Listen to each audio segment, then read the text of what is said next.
10장 44절 말씀 신약성경 72쪽에 기록되어 있습니다.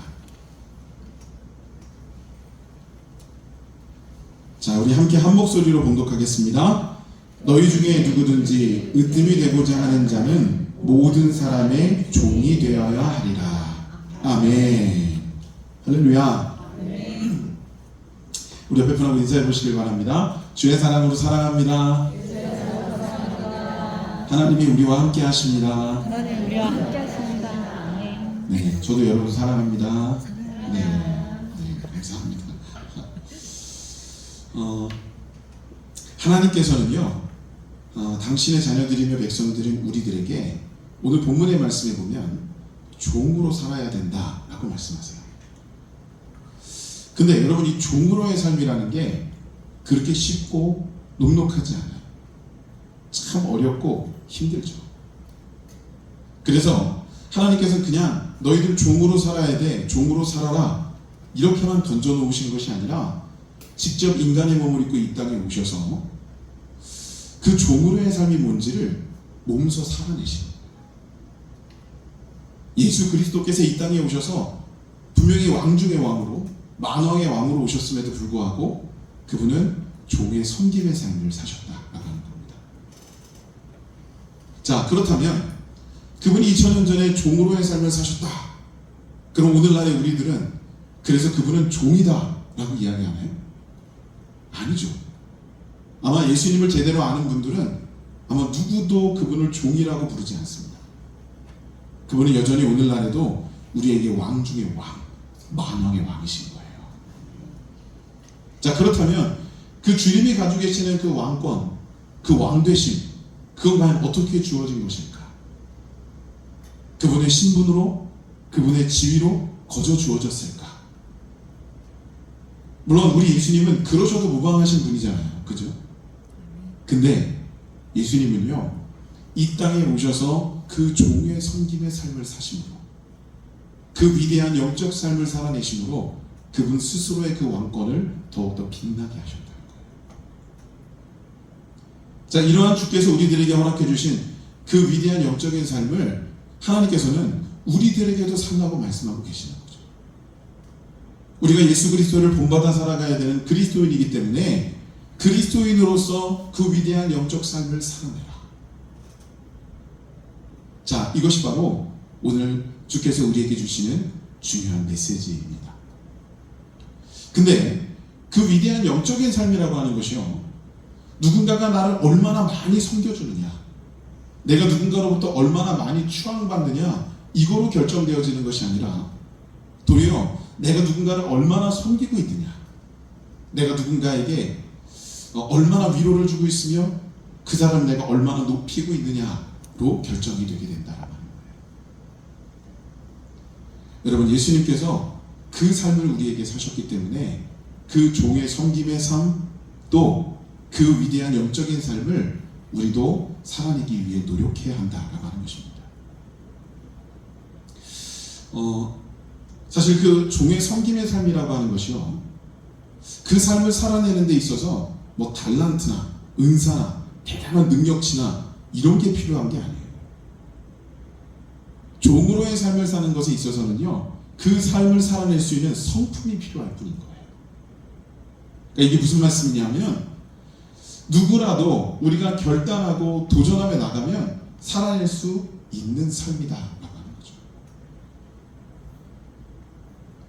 그래서 여러분, 오늘 저는 여러분과 함께 우리가 살아내야 되는 그 종의 섬김의 삶, 그 위대한 영적인 삶을 과연 우리는 어떻게 제대로 하나님 앞에 살아낼 수 있을까에 대한 말씀을 함께 좀 나누어 보려고 합니다. 자, 첫 번째로 여러분, 우리가 종의 섬김의 삶을 살려면 어떻게 해야 되느냐 하면, 일단은 나 자신을 내려놓는 것부터 시작을 하셔야 돼요. 종은요, 어떤 사람이든 자기가 어떤 일을 하고 있다고 해서 주인의 요구사항을 거절하는 법이 없어요. 종은 자기가 자기의 시간을 보내고 있다고 해서 주인이 와서 그 시간에 약속을 하고 주인이 와서 시간을 요구할 때 그걸 무시하거나 거절하는 법이 없어요. 이게 종의 모습이에요. 근데 여러분, 이런 종의 모습을 온전히 갖추려면 전제 조건이 뭐냐면 자기 자신에게 있는 이기성을 내려놓아야 된다는 거예요. 자기 애라고 하는 것, 자기를 사랑하는 그 내용들을 조금 포기할 수 있어야 이게 가능해진다는 거예요. 물론 여러분, 하나님께서 우리에게 주신 그 거룩한 형상, 그 하나님의 형상을 사랑하는 자기 애는 필요해요. 근데 이런 거 있잖아요. 이기주의로 인한 자기 애, 소위 말해 나르시시즘이라고 하는 거, 나밖에 모르는 거, 내가 최고라고 여기는 것, 그래서 다른 사람의 소리를 듣지도 않고 심지어 하나님의 음성조차 들으려 하지 않는 그 모습, 이런 교만과 또 이런 이기주의는요, 우리가 하나님의 거룩한 종의 섬김의 삶을 살 수 없도록 만들어버린다는 거예요. 그러니까 여러분, 제가 단적으로 말씀을 드리자면 이런 거예요. 우리가 스스로 생각하셨을 때, 남이 이것도 평가해주면 안 되는 내용이죠. 스스로 생각하셨을 때 내가 좀 이기적이다, 내가 좀 나 자신만을 아는 그런 삶을 살고 있다 라고 한다면 그거 주님 앞에서 좀 내려놓기 위해 몸부림치셔야 된다는 거예요. 적어도 그 주님의 종된 삶이 위대한 영적인 삶이고 하나님께서 우리에게 말씀하신 분명한 명령의 삶이라고 한다면 그 삶을 이루기 위해서 첫 번째 단계인 우리의 이기심을 내려놓는 그 모습을 분명히 지녀야 한다는 거 하는 거예요. 여러분, 이렇게 될 때 우리는 그 영적 삶을 살아갈 수 있게 된다고 하는 것이죠. 자, 두 번째는 뭐냐면 우리가 종의 섬김을 온전히 이루려면 기회를 놓치면 안 됩니다. 갈라디아서 6장 10절에 이런 말씀이 있어요. 그러므로 우리는 기회 있는 대로 모든 이에게 착한 일을 하되 더욱 믿음의 가정들에게 할지니라. 잠언서 3장 28절에 이런 말씀도 있습니다. 이웃에게 이르기를 갔다가 다시 오라 내일 주겠노라 하지 마라. 자, 이 갈라디아서 6장과 잠언서 3장에 나오는 이 말씀이 무슨 의미냐면 우리들에게 주어진 그 섬길 수 있는 기회는 영원히 주어진 게 아니라는 거예요. 지극히 한시적이라는 거예요. 그리고 그 한시적인 기회를 놓치게 되면 다시는 돌아오지 않는다는 겁니다. 그 많은 사람들이 공통적으로 하는 후회가 있어요. 이게 뭐냐면 부모님 살아생전에 조금 잘할 걸, 이런 거 하는 거죠. 부모님이 살아계실 때 조금 더 잘 섬겨드릴 걸, 조금 더 맛있는 거 사드리고 조금 더 좋은 거 사드릴 걸, 좀 잘 대해드릴 걸. 여러분, 그 섬김의 기회가 지나고 나면 다시 돌아오지 않더라고요. 저도 아직 양가 부모님들이 생존해 계세요. 그래서 진짜 회개하는 심정으로 저는 지금 이 말씀을 전하고 있습니다. 실기라는 말이 있어요. 기회를 잃는다, 기회를 놓쳤다라는 소리예요. 근데 이 실기가요, 아무것도 아닌 게 아니라 우리가 살아가는 삶과 또 우리의 신앙 영역 속에서 이 실기가 적용이 되면 굉장히 위협적인 상황이 벌어지게 된다. 그래서 우리는 하나님께서 우리에게 주신 그 기회를 놓치지 않기 위해서 최선을 다해서 살아가는 삶이 필요하다고 하는 것입니다. 여러분, 하나님이 오늘 이 시간 여러분들의 예배의 기회를 주셨습니다. 아멘이시죠? 하나님이 오늘 이 시간 여러분들에게 섬김의 기회를 주셨습니다. 그러면 여러분 최선을 다해서 기쁨과 감사로 이 기회를 잡으셔야 한다는 거예요. 세 번째는요, 우리가 종의 섬김의 길을 온전히 가려면 어떤 상황과 조건에서건 우리는 최선을 다하는 모습을 보여야 한다는 것입니다. 여러분, 내가 최선을 다해서 살아가고 있을까? 우리 인생도 인생이지만 하나님 앞에서, 여러분, 하나님께서 우리들에게 크고 중요한 일을 맡겨주셨느냐, 아니면 작고 보잘것없는 일을 맡겨주셨느냐. 사실 우리는 그걸 따져 물을 때가 꽤 많거든요. 근데 우리가 기억하셔야 될 건 그건 관건이 되지 못한다는 거예요. 하나님께서 내게 일을 맡겨주셨느냐가 관건인 거예요.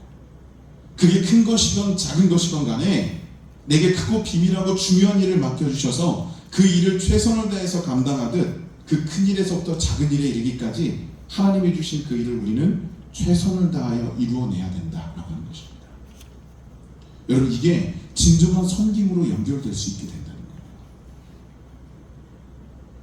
이러한 이 삶을 가장 정확하고 명확하게 살아냈던 인물이 바울이에요. 사도행전 27장과 28장 넘어가면서 어떤 내용이 있느냐면, 이 바울이 3차 전도 여행 끝 무렵에 예루살렘으로 다시 돌아옵니다. 근데 바울은 돌아와서도 자신의 그 사역을 멈추지 않아요. 유대 땅 안에 들어와서도 끊임없이 그 사역을 이어가고 복음을 전하는 거예요. 근데 그러고 있던 이 바울에게 아시아 속에서 아시아에서 들어온 그 유대인들이 개배를 부립니다. 이 바울을 홀대하고 힘들게 하고 결국에는 이 로마 사람들에게 잘못된 정보를 제공한 것 때문에 이 로마의 군대가 이 바울을 붙잡아요. 체포되게 된 거예요. 자, 그리고 로마의 시민권을 가지고 있던 이 바울은 유대 땅에 머물지를 않고 이 군인들에 의해서 로마로 압송이 되는 거예요. 이제 28장 이후에 나오는 내용이 이제 그 내용이 쭉 기록이 되는데, 이때 당시에 뭐 교통수단이라 그래봐야 뭐 먼 거리를 가는 거면 뭐 비행기가 있었던 때도 아니고요. 주로 배를 타고 움직이는 거예요. 바닷길, 항로를 이용해서 이제 먼 거리를 이제 여행을 하게 됩니다. 이 바울도 그 로마의 군인들, 그 뱃사람들과 함께 그 배를 타고 바다를 건너서 이제 로마로 압송이 돼야 하는 그런 상황이 된 거예요. 근데 바울이요, 이 로마의 뱃사람들에게 한사코 지금 출발하면 안 된다고 말리는 거죠. 왜냐하면 지금 나가면 이 바다가 굉장히 위험한 시기이기 때문에 지금 나가면 큰일 난다. 우리 조금만 더 여유를 놓고 기다렸다가 조금 시기가 괜찮아지면 그때 떠나자는 거죠. 여러분, 사실 바울은요, 말씀드린 대로 3차 전도 여행에 이르기까지 굉장히 원거리를 그 배를 타고 이동하는 가운데 그 바닷길에서 여러 차례 죽을 뻔해요. 배가 파손해서 죽을 뻔하는 사건을 여러 번 겪게 됩니다. 그러면서 바울은 그 안에서 바닷길, 물길, 그리고 항해에 대해서 나름 전문가가 되어 있는 거예요. 그럼 바울이 볼 때 지금 시기적으로 이 바다가 굉장히 성나 있는 때이기 때문에 지금 나가면 다 죽는다는 거죠. 근데 이 로마의 뱃사람들, 로마의 군인들이 바울의 이야기를 들었을까요? 안 듣습니다. 그 사람들의 입장에서 본다면 바울은 그저 죄인에 불과한 거예요. 로마로 끌려가는 죄인에 불과한데 그 죄인이 뭘 안다고. 그래서 그 바울의 말을 듣지 않습니다. 그리고 무리해서 배를 띄워요. 자, 그랬다가 어떤 일이 벌어지냐면 유라굴로라고 하는 엄청난 광풍을 만나서 이 배가 파손하게 됩니다. 불행 중 다행인 것은요, 이들 모두가 하나님께서 은혜를 베푸셔서 또 하나님께서 바울에게 약속하신 것이 있으셔서 그 물속에서 빠져 죽진 않고 모두 멜리데라고 하는 섬에 오르게 됩니다. 그 섬에 올라가서 추위에 떨고 있는 이 뱃사람들을 그 멜리데의 원주민들이 보다 못해서 너무 안쓰럽고 불쌍하니까 커다란 모닥불을 피워서 그 사람들을 청해요. 와서 몸을 녹이라는 거죠. 근데 이때 바울이 어떤 행동을 하느냐 하면 어딘가에서 한 묶음의 나무를 구해옵니다. 그리고 그 나무를 그 모닥불에 던져넣어요. 사실 제가 지금 말씀드렸을 때 여러분 저게 뭐지? 라고 생각하셨을 거예요. 대단하지도 않고 뭐 특별하지도 않은 것 같은 이 바울의 이 행동. 근데 이게 바울이 그 당시 할 수 있었던 최고의 섬김의 모습, 최상의 섬김의 모습이었다라고 하는 거예요. 바울도 힘들었겠죠. 뱃사람들이 모두 물에 빠졌는데 바울이라고 물에 안 빠졌겠습니까? 그 추위를 바울도 함께 견디고 있었다는 거예요. 근데 그저 그 추위를 견디는 것으로 끝난 게 아니라 바울은 거기 있는 그 뱃사람들을 위해서 어디선가 나무 한 묶음을 구해와서 그 모닥불에 집어넣었던 거예요. 심지어는 기록에 의해서 보면 그 모닥불에다 나무를 넣다가 거기서 튀어나온 독사가 이 바울을 물기도 해요. 근데 감사하게도 하나님께서는 이 모든 것들을 방비하셔서 그 독사의 독이 바울에게 1도 영향을 못 미치게 만들어 버리셨어요. 그러나 어쨌든 이러한 고충을 겪으면서도 바울은 자신이 선교해야 될 그 일을 멈추지 않고 하는 거예요. 자, 여러분 생각해 보십시오. 이 멜리데의 이 원주민들이 그 뱃사람들을 다 모아서 그 몸을 녹이게 할 정도의 모닥불을 피웠다면 그 불이 작지 않았을 거라는 거예요. 그 작지 않은 모닥불에 바울이 어딘가에서 나무 한 단 구해와서 그거 던졌는데 큰 티가 났을까요? 큰 효과가 있었을까요? 별로 그런 일이 아니었다는 거예요. 누군가가 이 바울에게 참 잘한다고 박수 쳐주고 응원해준 사람도 없었고 그 일을 행한다고 칭찬하는 사람도 없었어요. 바울이 행한 그 일을 통해서 큰 역사가 일어나거나 큰 티가 난 것도 아니고 누구도 바울을 인정해주지도 않는 그런 상황이었지만 그러나 바울은 그 상황 가운데에서도 자기가 해야 될 그 섬김의 도를 끝까지 이어갔다. 우리가 한 가지 더 봐야 될 것은 뭐냐면 이 바울과 그 뱃사람들, 그 로마의 군인들 간의 관계예요. 바울은 죄수였고 압송되는 상황이었고 이 뱃사람들은 로마의 군인들이었습니다. 그렇다면 죄인인 바울과 이 로마 군인들 사이는요 돈독하래야 돈독할 수가 없는 거예요. 서로 적개심을 가지고 있었겠죠. 근데 그럼에도 불구하고 바울은 그들을 위해서 그 나무 한 묶음을 그 모닥불에 던지는 섬김을 이루었다는 거예요. 여러분, 이것이 바로 진정한 사랑과 긍휼을 품은 주께서 이 바울에게 허락하신 그 섬김의 모습이다라고 하는 거예요. 아시다시피 바울은요 자신을 종의 경지까지 내려놓겠다고 최선을 다해서 겸손한 인생을 살아보겠다고 결단했던 사람입니다. 그리고 바울은 자신이 결단한 대로 어떤 상황 가운데에서도 최선을 다하여 주님의 복음 앞에 세워진 그 섬김의 도를 잃지 않았던 사람이다 라고 하는 거예요. 여러분, 우리도 바울과 같은 이런 모습이어야 돼요. 바울이 살았던 삶이 위대했던 이유는 그가 뭐 대단한 것을 가지고 있었다? 사실은 바울이요 다메섹 도상에서 예수님을 만나기 이전에 그의 삶이 훨씬 더 풍요롭고 훨씬 더 명망 있었어요. 근데 예수님을 만난 이후에 그는 오히려 종으로 자신을 낮추는 인생을 살았고, 그리고 누구라도 바울에게 당신 종으로 살아야 되라고 말한 적이 없지만 바울 스스로가 그 결단과 서원을 이루어내기 위해 몸부림치는 인생을 살았다는 거예요. 여러분, 이게 바로 바울이 이루어냈던 위대한 영적인 삶이다 라고 하는 것입니다. 여러분, 바울과 같이 이 삶에 도전해 보시기를 주의 이름으로 축원합니다. 마지막 네 번째는요, 진정한 섬김의 도를 이루는 이들은요 제대로 된 사명과 사역과 헌신을 이루며 충성을 다합니다. 보통 우리가 교회에서 사명과 사역을 감당할 때 안타까운 것이요, 우리가 하고 있는 사명이나 사역이나 그 헌신에 대해서 제대로 의미를 파악하지 못하고 있는 경우들이 있습니다. 이제 그래서 생기는 결과가 뭐냐면 하나님 앞에서 사명을 거절하거나 포기하거나 아니면 사명과 사역의 자리에 나가면서도 제대로 된 준비를 하지 않고 나가는 경우들이 생기는 거예요.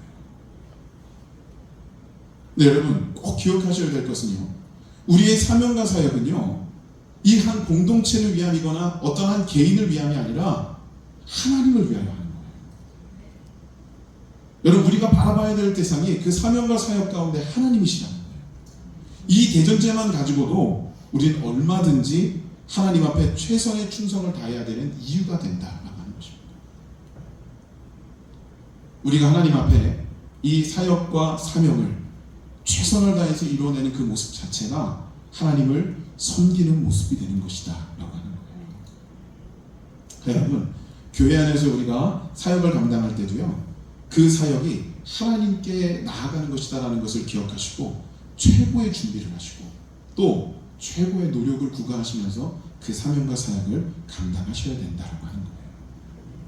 여러분, 이렇게 될 때 그것이 바로 종의 섬김의 삶이 되는 거고 위대한 영적 삶이 될 수 있다라고 하는 것입니다. 여러분, 예수님께서 우리에게 허락하신 이 삶을 우리 모두가 살기 위해 노력하는 모습이 되기를 주의 이름으로 축복합니다. 제가 마지막으로 여러분께 한 가지만 좀 묻고 말씀을 정리해 볼게요. 여러분, 진정한 종이 되길 원하십니까? 네, 아멘이 크게 안 나올 줄 알았습니다. 근데 그러셔야 돼요. 왜냐하면 2000년 전에 예수님께서 이 땅에 오셔서 그 종의 섬김의 삶이 얼마나 복되고 얼마나 가치 있는가를 우리에게 가르쳐 주셨거든요. 심지어 주님께서는요, 그 위대한 영적인 삶을 스스로 살아내시면서 보여주셨어요. 그렇기 때문에 우리가 오늘도 이 자리에 있는 이유가 그리스도인이기 때문이잖아요. 그죠? 그리스도인이라는 명칭을 지니고 있기 때문에 오늘 이 시간 우리는 이 자리에 있을 수 있고 예배하고 주님 앞에 나아가는 거예요. 그리스도인이 어떤 뜻이라고요? 내가 예수 그리스도를 닮아 살아가는 거다, 본받아 살아가는 거다, 따라 살아가는 거다 라고 하는 의미를 품고 있는 그 명칭입니다. 그렇다면 예수님께서 2000년 전에 오셔서 종으로의 섬김의 삶을 사셨다면 우리는 어떻게 살아야 될까요? 아, 주님이 종으로의 삶을 사셨으니까 나는 주인이 되면 된다 이겁니까? 아니에요. 여러분, 주께서는 분명히 말씀하셨어요. 나를 따라와라. 근데 나를 따라오려거든 자기를 부인하고 자기 십자가를 지고 따라와야 한다 라고 말씀하셨거든요. 여러분, 우리는 주님께서 이루셨던 그 길을 함께 본받으며 닮아 살아가기 위해 노력하는 인생이 되셔야만 하는 것입니다. 그렇게 될 때 주께서 우리에게 주시는 축복이 명확해질 거고, 또 주님께서 우리를 향하여 기뻐하시는 모습이 분명히 드러나게 될 거다라고 하는 거예요. 여러분, 돌아오는 한 주간 우리 모두가 이 위대한 영적인 삶, 종으로의 섬김의 삶을 좀 살아낼 수 있기를 간절히 소망합니다. 특별히 내가 세상에 나가서 종으로의 섬김의 도를 이루리라 이렇게 거창하고 거국적으로 하시는 것도 좋지만, 여러분, 내 주변에 있는 이들, 내가 사랑해야 될 가족을 좀 섬겨보리라. 내가 사랑해야 될 성도들을 좀 섬겨보리라. 여러분, 이런 의식으로부터 시작되는 우리의 한 발 한 발의 영적 행보가 될 수 있기를 주의 이름으로 축복합니다. 기도하시겠습니다. 거룩하신 하나님, 감사합니다. 우리가 얼마나 연약한지, 얼마나 부족한지, 그러나 주님께서 우리들에게 분명히 강한 종으로의 삶으로, 주께서 우리들에게 허락하신 그 위대한 영적 삶으로 나아갈 수 있는 힘과 능력을 부여해 주심을 믿습니다. 이 시간에 우리가 주님의 그 삶을 따라 살아가고 닮아 살아가기 위해 노력하며 몸부림치는 인생을 살아가도록 인도하여 주시옵소서. 하나님을 봅니다. 주께서 우리들에게 허락하시는 귀한 삶이 우리 안에 돌아오는 한 주간에도 명확하게 이루어지며 선취되도록 인도하여 주시옵소서. 믿사오며 예수님의 이름으로 기도드렸습니다. 아멘.